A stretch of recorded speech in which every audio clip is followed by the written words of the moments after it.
Chums, in many respects, you might say we're absolutely doomed here in the United Kingdom.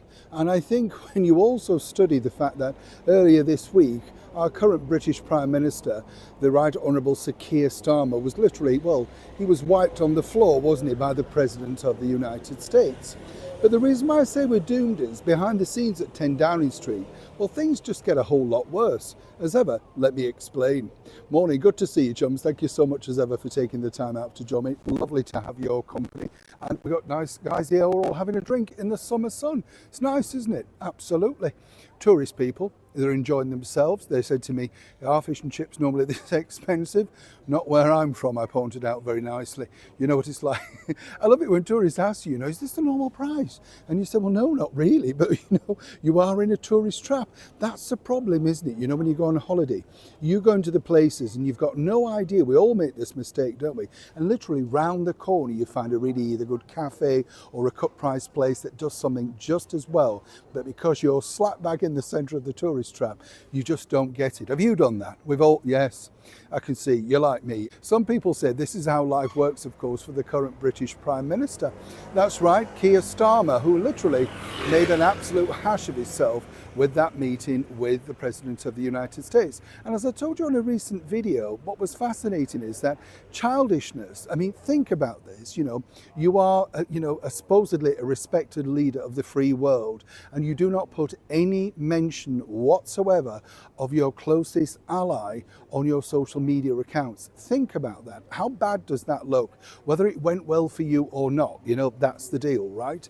Well, no, he wasn't having any of that, and he certainly wasn't going to do it. And as I also pointed out in a recent video, now basically 10 Downing Street have got a new communications team. This is because they're communicating so badly and people are sick to the back teeth that literally after the Trump visit, suddenly he decided to get up in front of the media people inside 10 Downing Street to announce something about Gaza. And, very nice and everything, but actually let's focus on what's happening in this part of the world first. This is the problem. Everybody wants to deal with something else, whereas the job is this country, right? And this is the problem. And I think that's exactly what President Trump succinctly pointed out. If you don't do X, Y, Z, you're going to be in a mess. Keir didn't like it. Now, here's what I can tell you. Behind the scenes, right, with this new media team and the media trainers and everything that's associated with these people, well, what's interesting here is the fact that, well, no, he won't even sit down to review the tape to see where he's gone wrong. Now, what normally happens is if you have a big interview like that, whether it's a major network, NBC, ABC, whatever, wherever you are in the world, if it's not gone particularly well, you look at what that person asked you and you break it down as to, well, what would you do differently next time? Was the composure right? Should you have crossed your legs? Should you be holding a pen? Everything is literally scrutinised, from the tie, the way you've combed your hair, every single thing.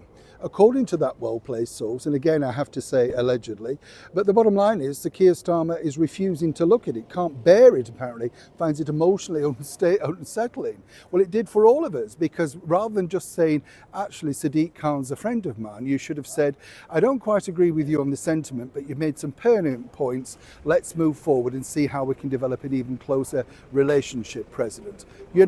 Take control of the room back. Now, here's what I'm saying. This is the problem that the new people have, because nobody will dare say that to him. Now, I'm available, as you can imagine, and I would certainly be able to knock something into this particular individual. But what's interesting about it is, when you say, as I say at the start of this video, when you have somebody who is not willing to be addressed or to look at and to say, maybe I got it wrong, because rather than just dealing with the problem, they hide behind it. Well, what chance have you got as a country, as a leader, as moving forward? If the person in charge basically either doesn't think they've done anything wrong or indeed refuses to address the big problem.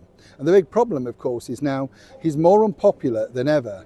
And more importantly, also on the back of that, there's somebody waiting in the wings, literally hoping that he's going to make another mistake, whatever they say. Right, Deputy Prime Minister?